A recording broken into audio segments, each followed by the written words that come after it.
of the Indo-Pacific to address the people and business leaders of this region. This has already been a remarkable week for the United States in this wonderful part of the world. Starting from Hawaii, Melania and I traveled to Japan, South Korea, and China, and now to Vietnam to be here with all of you today. Before we begin, I want to address all those affected by Typhoon Damre. Americans are praying for you and for your recovery in the months ahead. Our hearts are united with the Vietnamese people suffering in the aftermath of this terrible storm. This trip comes at an exciting time for America. A new optimism has swept all across our country. Economic growth has reached 3.2% and going higher. Unemployment is at its lowest level in 17 years. The stock market is at an all-time high. And the whole world is lifted by America's renewal. Everywhere I've traveled on this journey, I've had the pleasure of sharing the good news from America.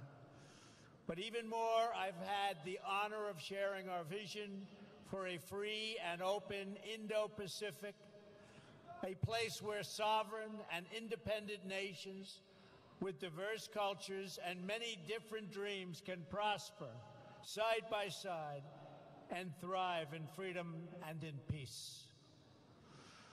I am so thrilled to be here today at APEC because this organization was founded to help achieve that very purpose. America stands as a proud member of the community of nations who make a home on the Pacific. We have been an active partner in this region since we first won independence ourselves. In 1784, the first American ship sailed to China from the newly independent United States. It went loaded with goods to sell in Asia, and it came back full of porcelain and tea. Our first president, George Washington himself, owned a set of tableware from that ship. In 1804, Thomas Jefferson sent the explorers Lewis and Clark on an expedition to our Pacific coast. They were the first of the millions of Americans who ventured west to live out America's manifest destiny across our vast continent. In 1817, our Congress approved the first full-time Pacific development of an American warship. That initial naval presence soon grew into a squadron, then a fleet to guarantee freedom of navigation for the growing number of ships, braving the high seas to reach markets in the Philippines, Singapore, and in India. In 1818, we began our relationship with the Kingdom of Thailand. And 15 years later, our two countries signed a treaty of friendship and commerce, our first with an Asian nation. In the next century, when imperialist powers threatened this region, the United States pushed back at great cost to ourselves. We understood that security and prosperity depended on it. We have been friends, partners, and allies in the Indo-Pacific for a long, long time. And we will be friends, partners, and allies for a long time to come. As old friends in the region, no one has been more delighted than America to witness, to help and to share in the extraordinary progress you have made over the last half-century. What the countries and economies represented here today have built in this part of the world is nothing short of miraculous. The story of this region in recent decades is the story of what is possible when people take ownership of their future. Few would have imagined just a generation ago that leaders of these nations would come together here in Da Nang to deepen our friendships, expand our partnerships, and celebrate the amazing achievements of our people. This city was once home to an American military base in a country where many Americans and Vietnamese lost their lives in a very bloody war. Today, we are no longer enemies. We are friends. And this port city is bustling with ships from all around the world. Engineering marvels like the Dragon Bridge welcome the millions who come to visit Da Nang's stunning beaches, shining lights, and ancient charms. In the early 1990s, nearly half of Vietnam survived on just a few dollars a day, and 1 in 4 did not have any electricity. Today, an opening Vietnamese economy is one of the fastest growing economies on earth. It has already increased more than 30 times over, and the Vietnamese students rank among the best students in the world.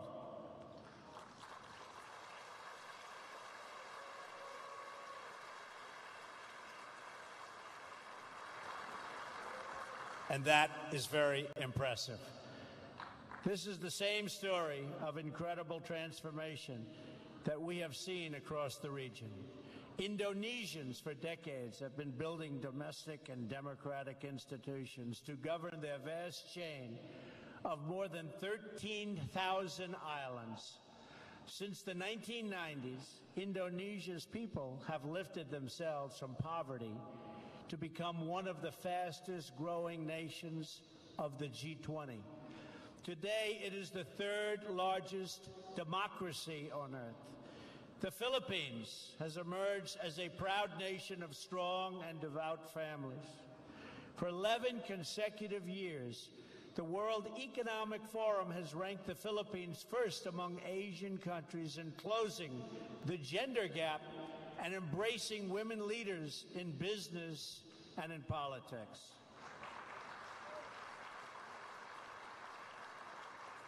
The Kingdom of Thailand has become an upper middle income country in less than a generation. Its majestic capital of Bangkok is now the most visited city on earth.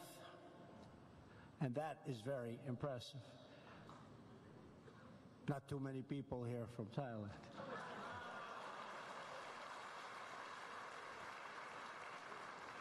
Malaysia has rapidly developed through recent decades, and it is now ranked as one of the best places in the world to do business.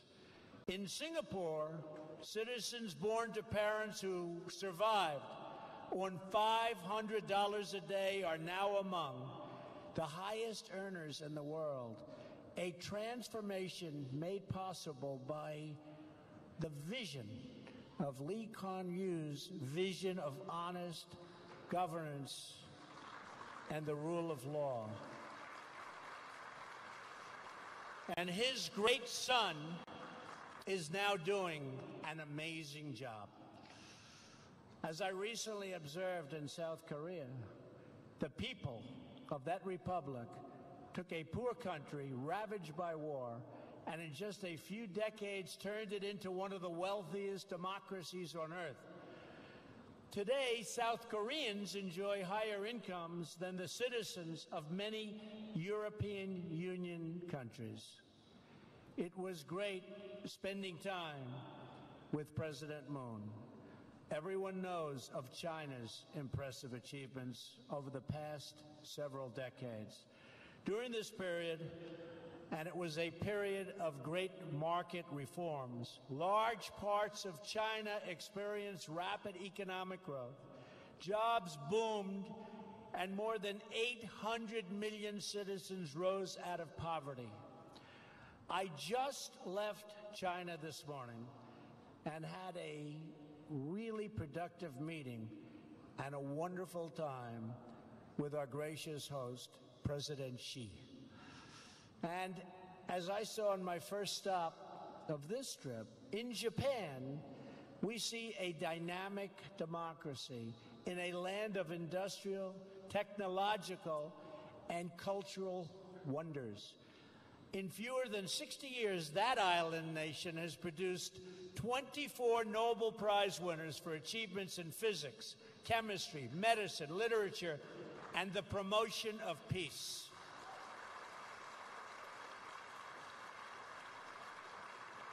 President Abe and I agree on so much.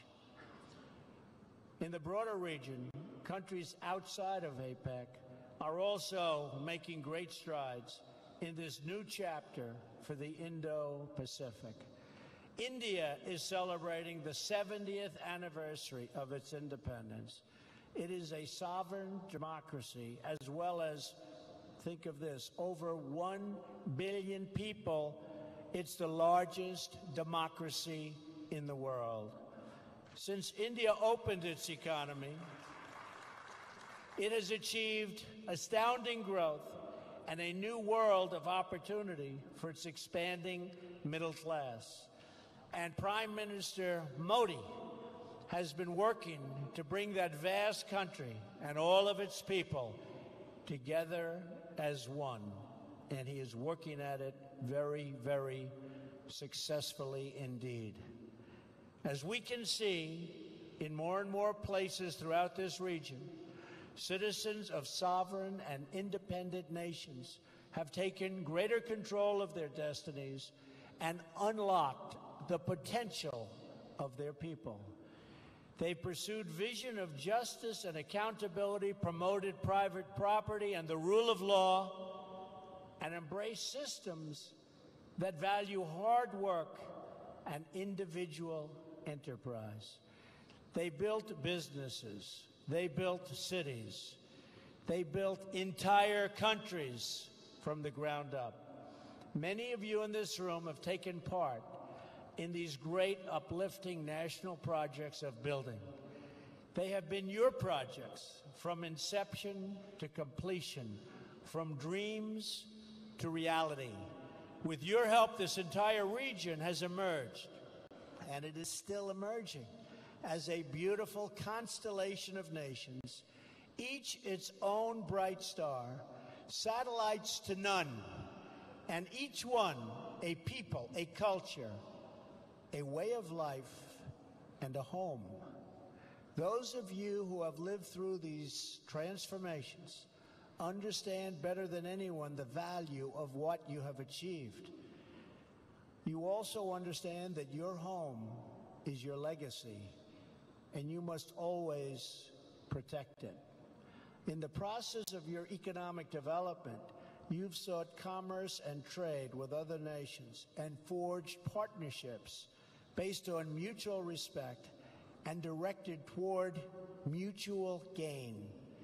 Today, I am here to offer renewed partnership with America, to work together to strengthen the bonds of friendship and commerce between all of the nations of the Indo-Pacific, and together to promote our prosperity and security. At the core of this partnership, we seek robust trade relationships rooted in the principles of fairness and reciprocity. When the United States enters into a trading relationship with other countries or other peoples, we will, from now on, expect that our partners will faithfully follow the rules just like we do. We expect that markets will be open to an equal degree on both sides, and that private industry, not government planners, will direct investment. Unfortunately, for too long and in too many places, the opposite has happened. For many years, the United States systematically opened our economy with few conditions. We lowered or ended tariffs, reduced trade barriers, and allowed foreign goods to flow freely into our country. But while we lowered market barriers, other countries didn't open their markets to us. Funny. They must have been one of the beneficiaries. What country do you come from, sir?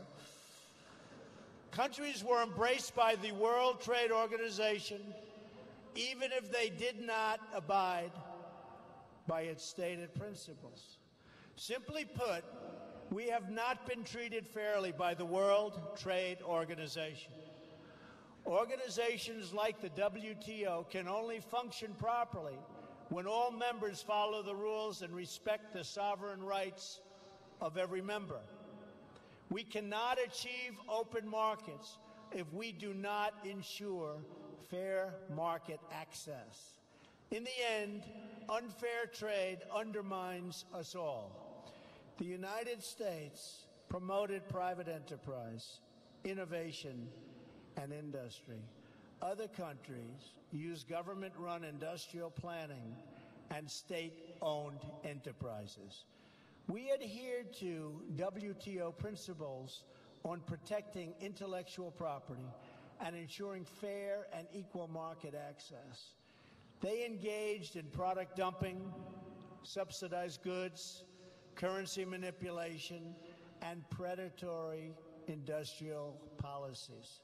They ignored the rules to gain advantage over those who followed the rules, causing enormous distortions in commerce and threatening the foundations of international trade itself.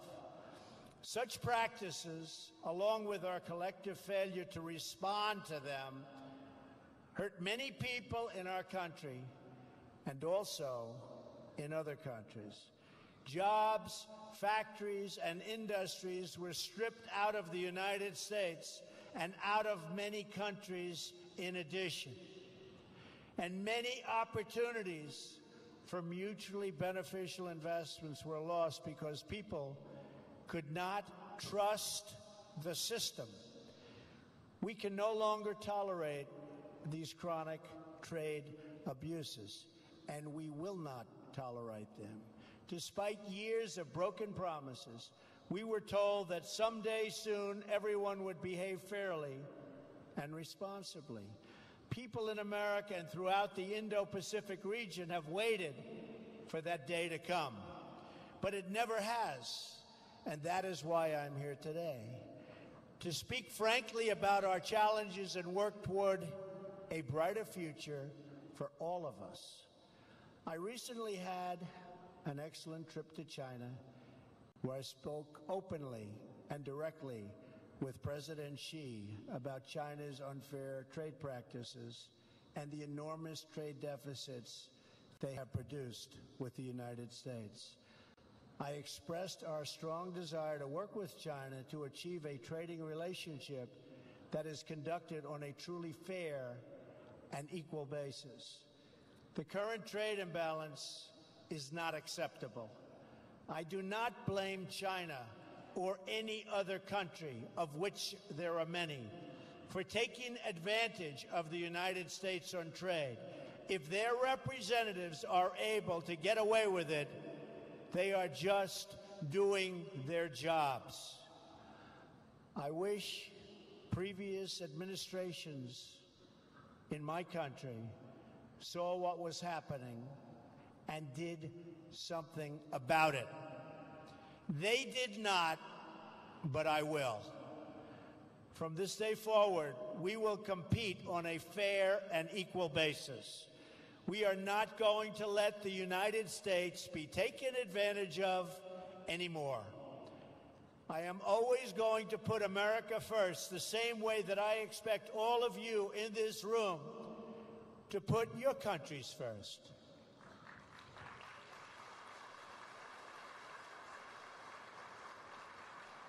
The United States is prepared to work with each of the leaders in this room today to achieve mutually beneficial commerce that is in the interests of both your countries and mine. That is the message I am here to deliver.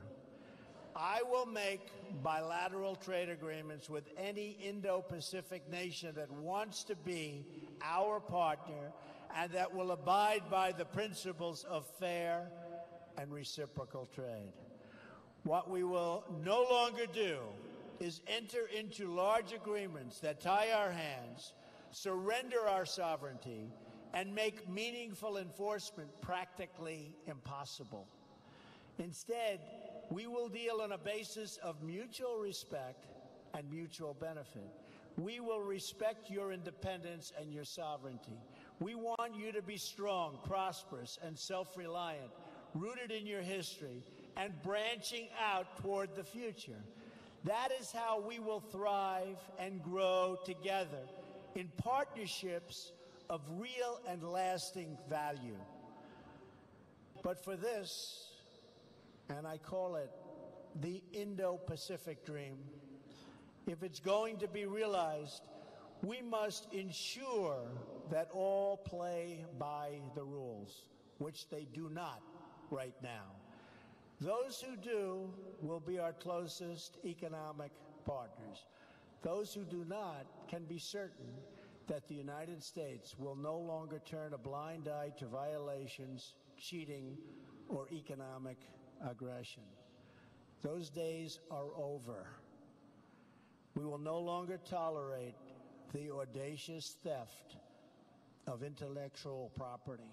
We will confront the destructive practices of forcing businesses to surrender their technology to the state and forcing them into joint ventures in exchange for market access. We will address the massive subsidizing of industries through colossal state-owned enterprises that put private competitors out of business, happening all the time.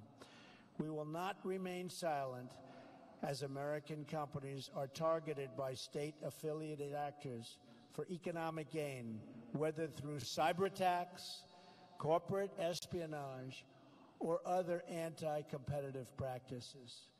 We will encourage all nations to speak out loudly when the principles of fairness and reciprocity are violated. We know it is in America's interest to have partners throughout this region that are thriving, prosperous, and dependent on no one. We will not make decisions for the purpose of power or patronage. We will never ask our partners to surrender their sovereignty, privacy, and intellectual property, or to limit contracts to state-owned suppliers. We will find opportunities for our private sector to work with yours and to create jobs and wealth for us all. We seek strong partners, not weak partners. We seek strong neighbors, not weak neighbors. Above all, we seek friendship, and we don't dream of domination. For this reason, we're also refocusing our existing development efforts. We are calling on the World Bank and the Asian Development Bank to direct their efforts toward high-quality infrastructure investment that promotes economic growth. The United States will also do its part. We are also committed to reforming our development finance institutions so that they better incentivize private sector investment in your economies and provide strong alternatives to state-directed initiatives that come with many strings attached. The United States has been reminded time and time again in recent years that economic security is not merely related to national security. Economic security is national security. It is vital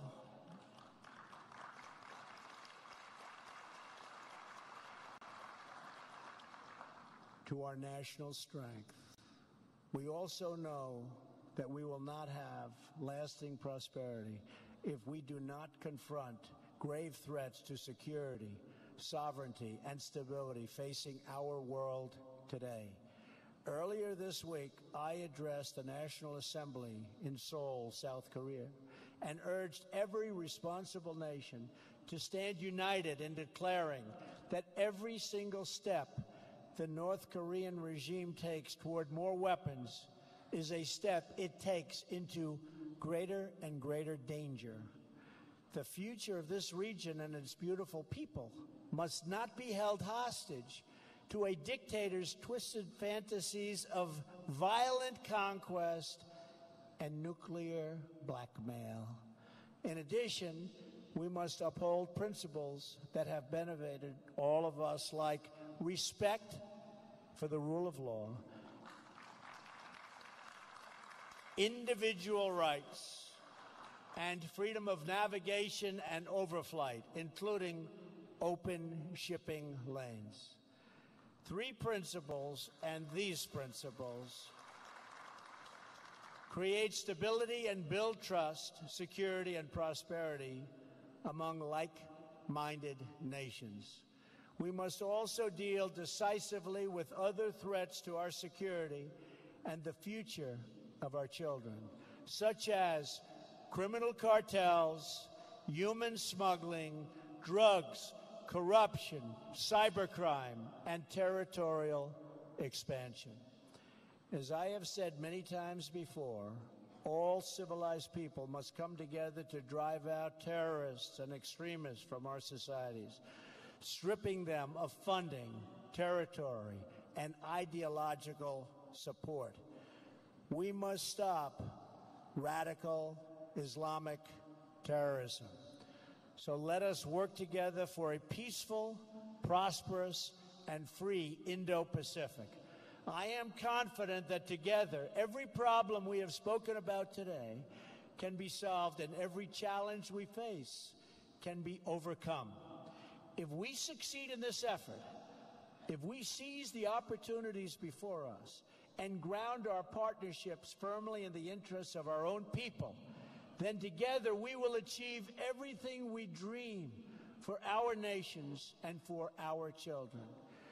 We will be blessed with a world of strong, sovereign, and independent nations, thriving in peace and commerce with others. They will be places where we can build our homes and where families, businesses, and people can flourish and grow. If we do this, we will look at the globe half a century from now, and we will marvel at the beautiful constellation of nations, each different, each unique, and each shining brightly and proudly throughout this region of the world. And just as when we look at the stars in the night sky, the distance of time will make most of the challenges we have and that we spoke of today seem very, very small. What will not seem small, what is not small, will be the big choices that all of our nations will have to make to keep their stars glowing very, very brightly. In America, like every nation that has won and defended its sovereignty, we understand that we have nothing so precious as our birthright, our treasured independence, and our freedom. That knowledge has guided us throughout American history. It has inspired us to sacrifice and innovate. And it is why today, hundreds of years after our victory in the American Revolution, we still remember the words of an American founder and our second President of the United States, John Adams. As an old man just before his death, this great patriot was asked to offer his thoughts on the 50th anniversary of glorious American freedom. He replied with the words, "Independence forever." It's a sentiment that burns in the heart of every patriot and every nation. Our hosts here in Vietnam have known this sentiment not just for 200 years, but for nearly 2,000 years.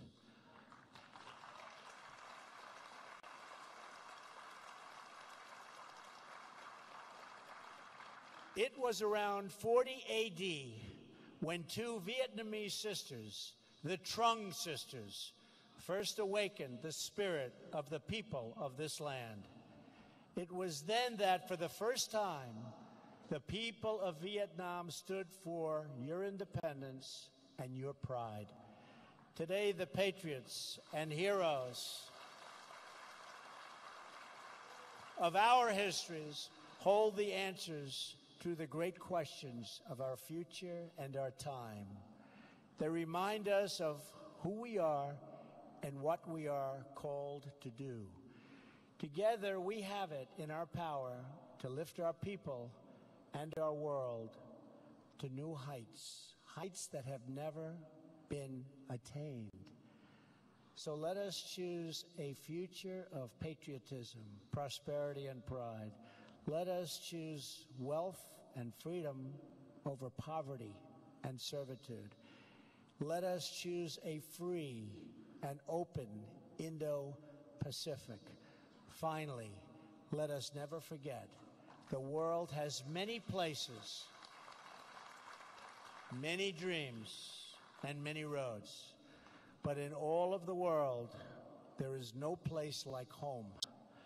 And so, for family, for country, for freedom, for history, and for the glory of God, protect your home, defend your home, and love your home today and for all time. Thank you. God bless you. God bless the Pacific region. And God bless the United States of America. Thank you very much. Thank you. Ladies and gentlemen, please rise to thank the President of the United States of America.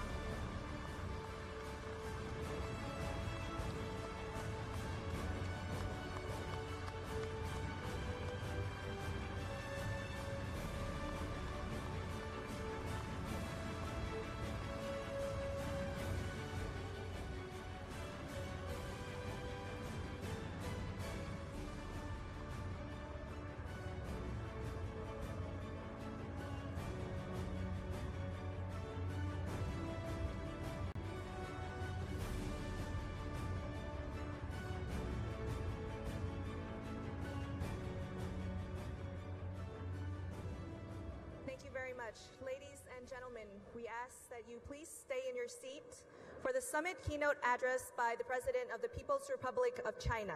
Thank you very much.